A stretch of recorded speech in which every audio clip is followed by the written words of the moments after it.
Les intérêts économiques français reculent en Afrique de manière fulgurante, tout simplement parce que des pays, les pays émergents ou la Chine proposent aujourd'hui des contrats moins léonins, des contrats moins exploiteurs avec les pays africains. Et je pense qu'aujourd'hui, il y a une véritable volonté du gouvernement français de repartir à l'offensive pour récupérer le terrain perdu en Afrique. Le peuple algérien et aussi le gouvernement algérien a toujours été vis-à-vis de la Palestine un des États qui a été le plus cohérent en termes de soutien. Par exemple, l'État algérien ne reconnaît toujours pas, contrairement à beaucoup de pays arabes, ne reconnaît toujours pas l'État d'Israël.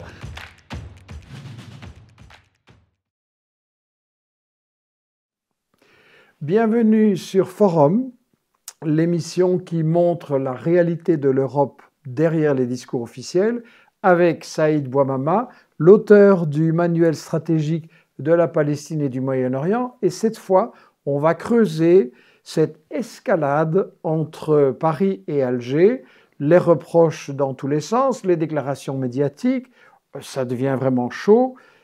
Saïd, qu'est-ce qu'on reproche du côté de l'Élysée, du côté de Macron? Et est-ce que c'est ça le fond du problème? Pour répondre à cette question, on peut soit en rester, comme le font la plupart des grands médias, au prétexte, c'est-à-dire à ce que dit explicitement Emmanuel Macron, comme on peut s'intéresser aux causes, c'est-à-dire à recontextualiser ce conflit pour essayer de le comprendre. Au niveau du prétexte, on a affaire à des faits divers. On a affaire à un désaccord sur le devenir judiciaire d'un écrivain algérien qui est arrêté en Algérie et qui doit passer en jugement et que la France estime être un manquement au droit de la défense. Elle estime que c'est un prisonnier politique. Elle estime que c'est un prisonnier politique et que l'État algérien est un État dictatorial en faisant cela. La France, elle est très clean au point de vue prisonnier politique. Ah mais il suffit de regarder que la France emprisonne aujourd'hui depuis plus de 40 ans le plus vieux prisonnier politique d'Europe, Georges Ibrahim Abdallah, dont on sait qu'il est innocent. Ça est aujourd'hui prouvé, dont les juges ont décidé la libération et que l'État maintient quand même en prison. Donc là, on est sur du deux poids, deux mesures, donner des leçons à l'extérieur tout en ne l'appliquant pas à soi-même. Et Macron, il fait ça pour plaire aux États-Unis, pour Israël? Pas du tout. Macron est devant une réalité. C'est là la dimension des causes et pas du prétexte. La dimension des causes, c'est de regarder ce que devient la présence économique française en Afrique.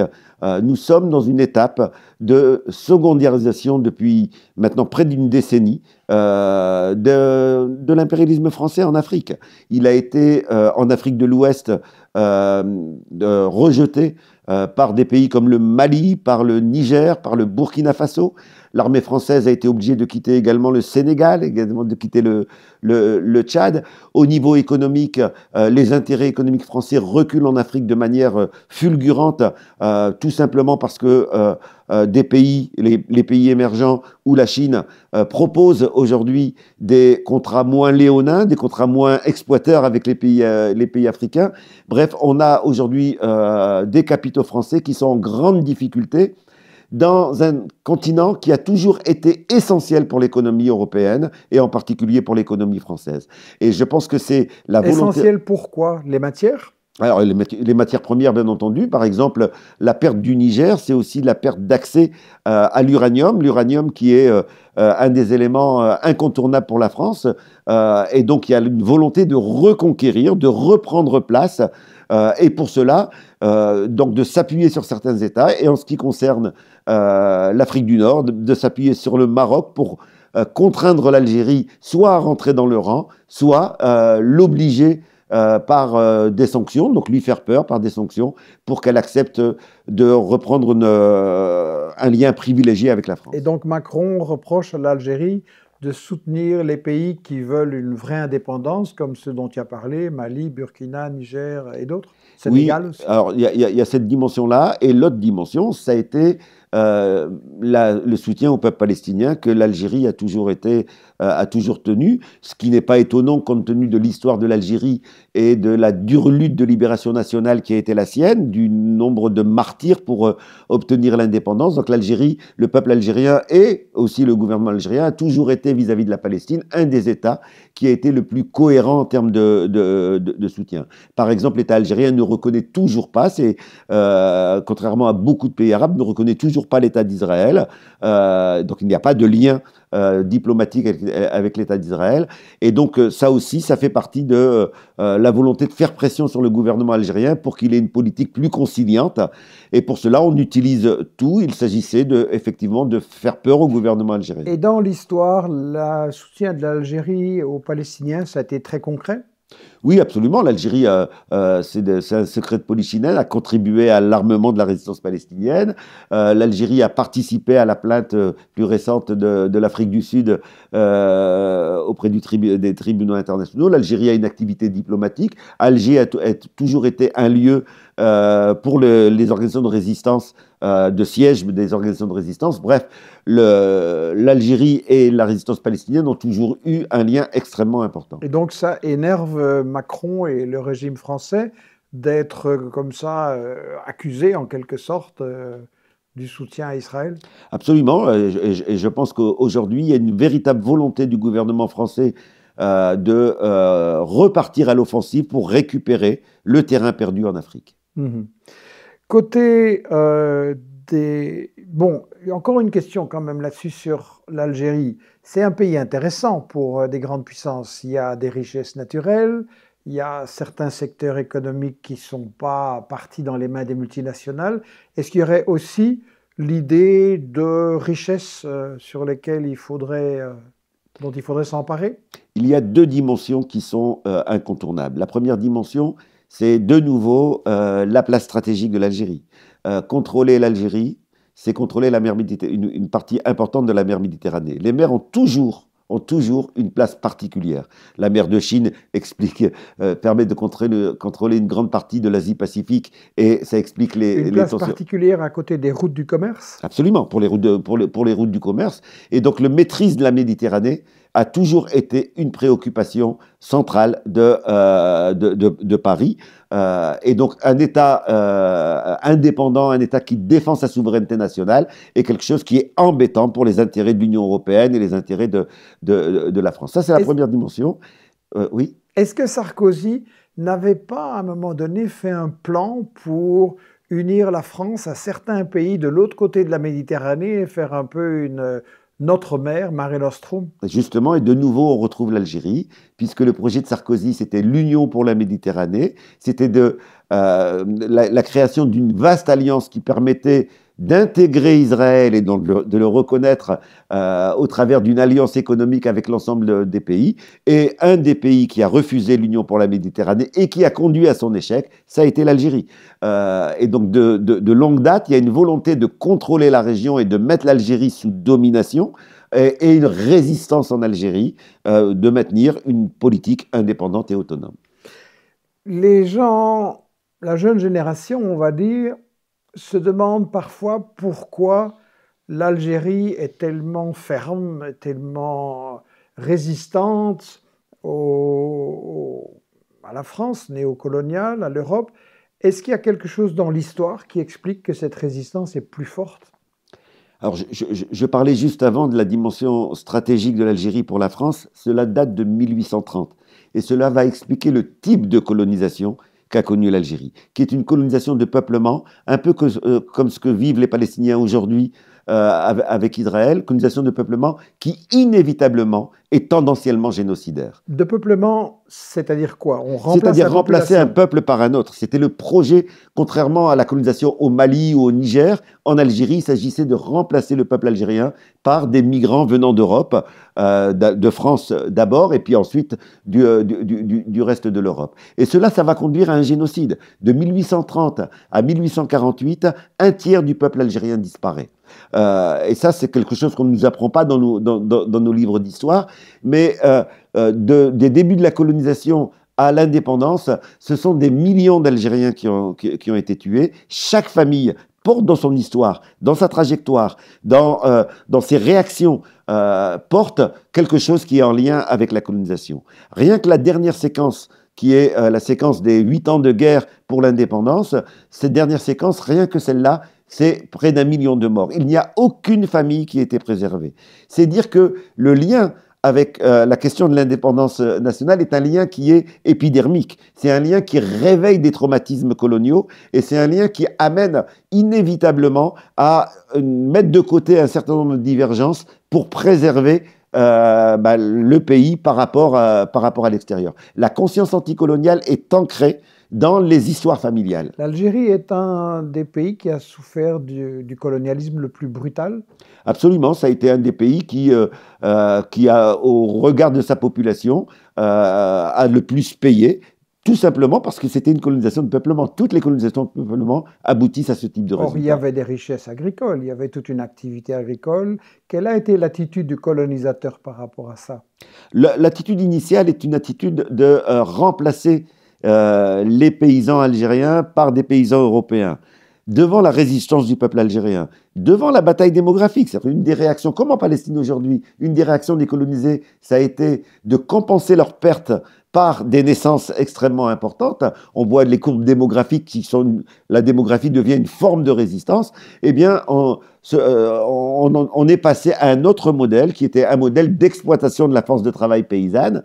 Donc, on a détruit la propriété des tribus sur la terre, on a privatisé les terres, on s'est accaparé les terres, de telle sorte que les paysans algériens qui vivaient de manière autosuffisante auparavant soient contraints de devenir des salariés des grands domaines agricoles. Donc on est passé d'une volonté d'exterminer le peuple à une volonté de le transformer en main-d'œuvre pour les grands colons capitalistes européens. Et ce qu'on a appelé la guerre de libération a commencé quand et ça s'est exprimé comment? La guerre de libération commence en réalité en 1945. Elle commence en 1945, même si ce n'est pas la date officielle, pas tout simplement parce qu'en 1945, les Algériens descendent dans la rue pour fêter la défaite contre le nazisme et en retournant... Ils ont participé? Auxquels ils ont participé. Des milliers d'Algériens ont participé à la libération de l'Europe, libération de Marseille. Tout le sud de la France a été libéré par les tirailleurs nord-africains, algériens, marocains et tunisiens.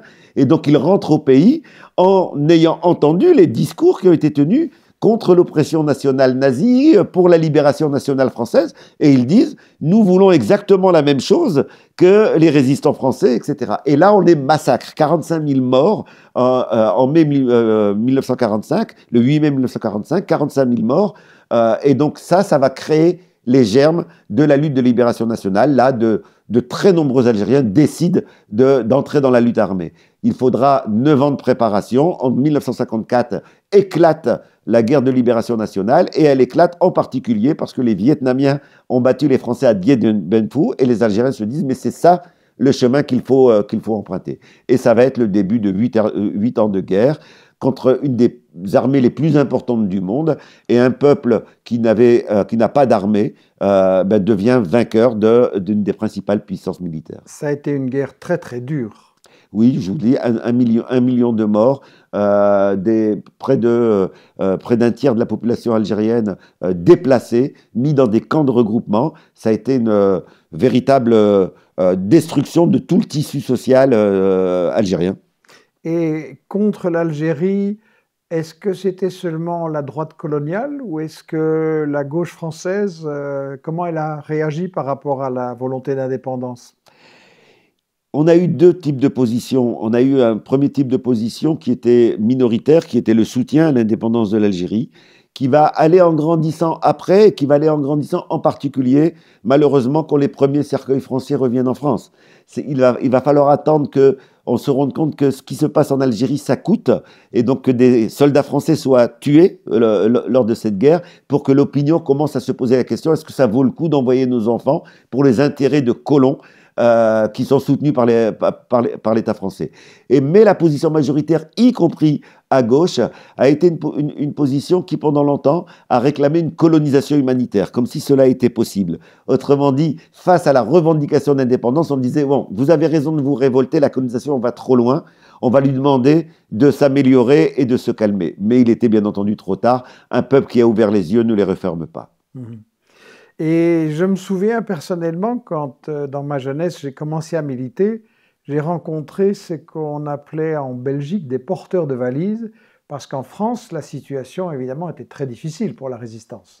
Absolument. Les porteurs de valises, c'était ces personnes qui s'engageaient avec tous les dangers que cela supposait à transporter de l'argent, des armes, à faire passer de France en Belgique des militants qui étaient pourchassés par la police française.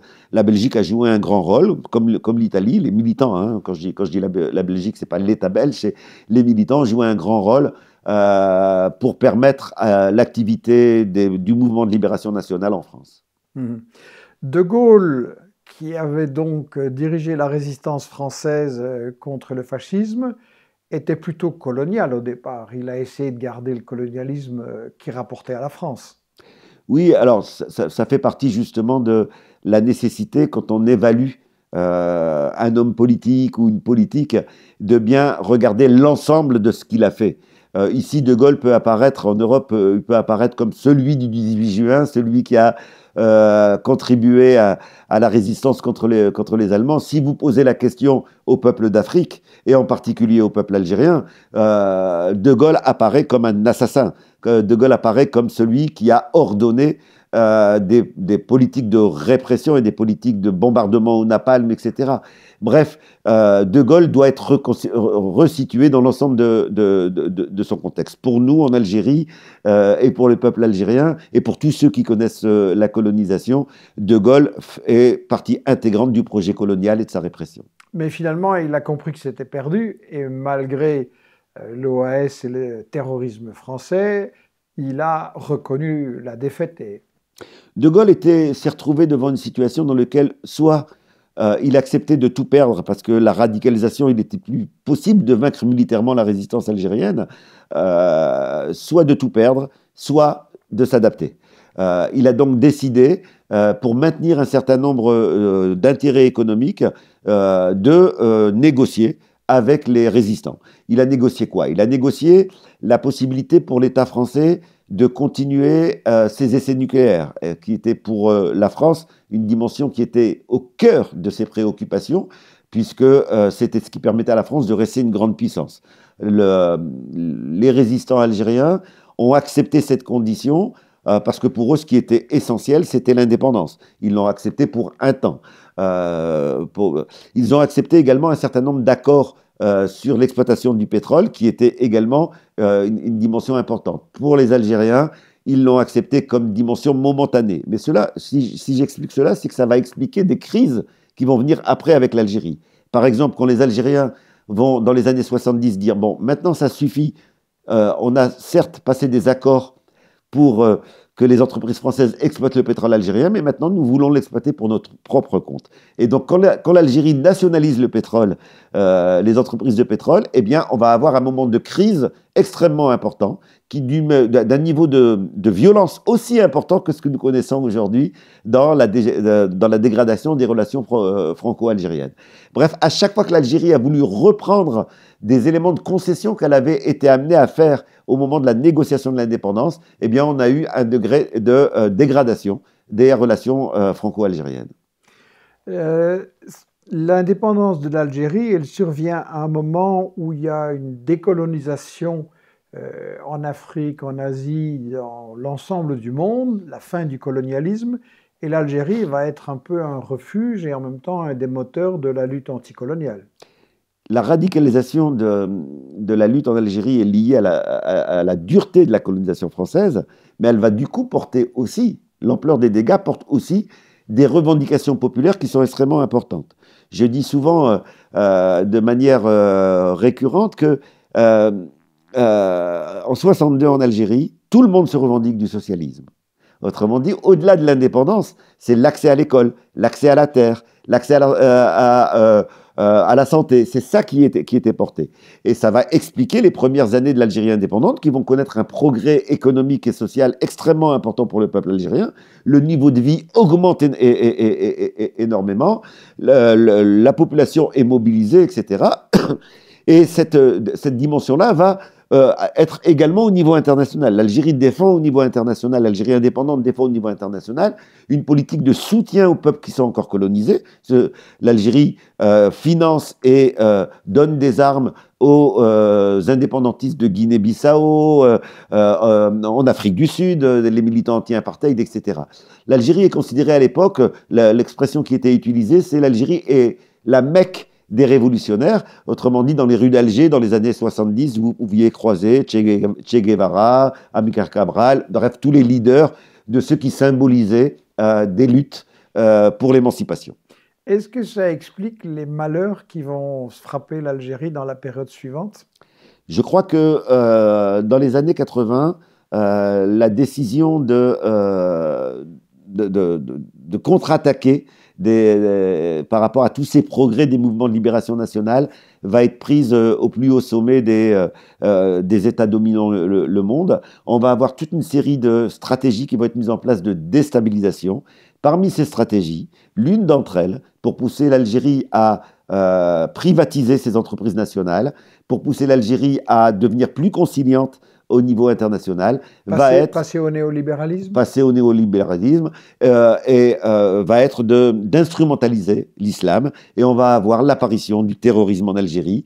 On sait aujourd'hui, j'ai écrit une vaste enquête et un ouvrage là-dessus. On sait aujourd'hui que Algérie, les racines de l'intégrisme. Les racines de l'intégrisme. On sait aujourd'hui que ces groupes étaient manipulés par les services secrets occidentaux, et en particulier états-uniens et français.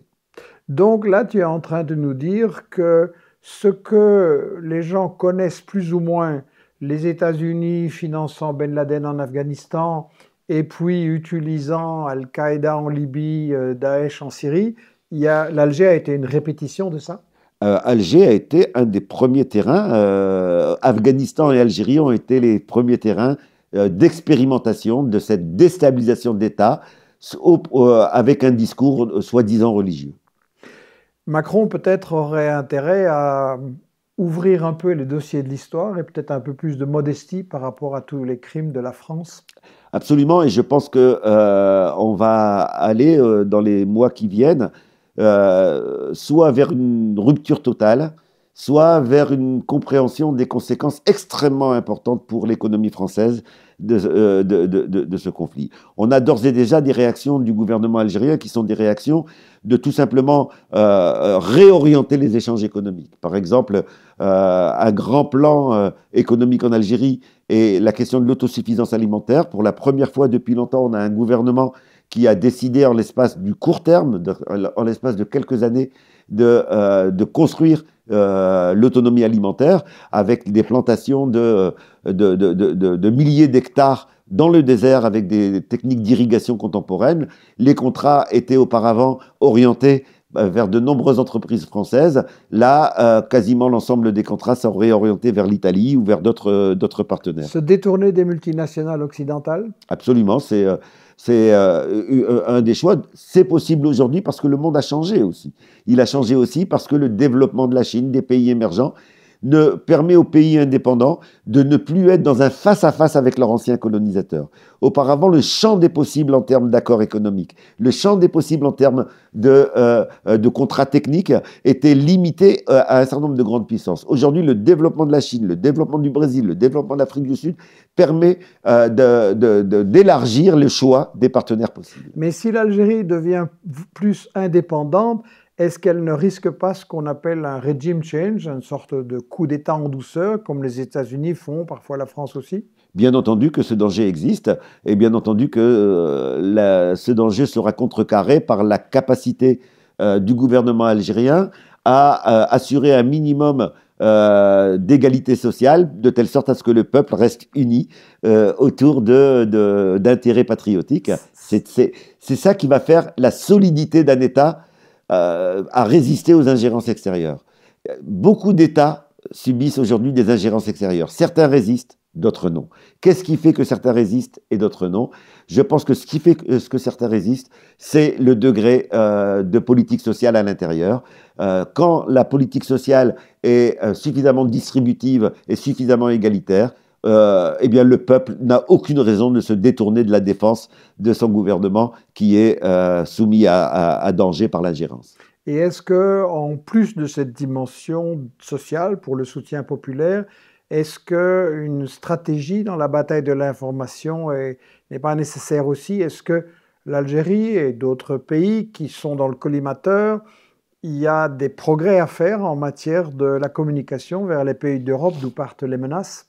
Je pense qu'effectivement, il faut mener la bataille de l'information parce que, bien entendu, ces plans d'ingérence ne sont jamais décrits comme tels. Ils sont toujours décrits au travers de questions humanitaires, de questions de droits démocratiques, de défense de la démocratie. Et donc, bien entendu, que la bataille de l'information doit donner les véritables causes pour que les gens comprennent ce qui se joue en termes d'enjeux. Voilà, et bien donc la bataille de l'information sur les vrais enjeux, c'est au fond la mission de Forum. Merci Saïd. De rien.